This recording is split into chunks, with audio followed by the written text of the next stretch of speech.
Num vilarejo remoto, as criaturas do Se bosque inscrever luminoso no canal, despertavam o deixe um temor nos joia. habitantes. Aria, E seu determinada e comentário, Deus corajosa, abençoe. decidiu desvendar os mistérios daquela floresta. No crepúsculo, entrou na densa mata, sentindo os olhares invisíveis. Ouviu um sussurro suave, como uma melodia etérea. "Quem és tu?", questionou firme.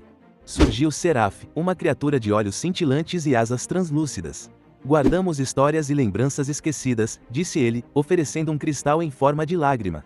Aria, hesitante, aceitou. Uma paz inebriante a envolveu, preenchendo o vazio deixado por sua perda. Ao amanhecer, Aria retornou, transbordando Bem, esperança, como vocês trazendo se aos aldeões inscrever a no canal, sabedoria Deus oculta do abençoe. bosque.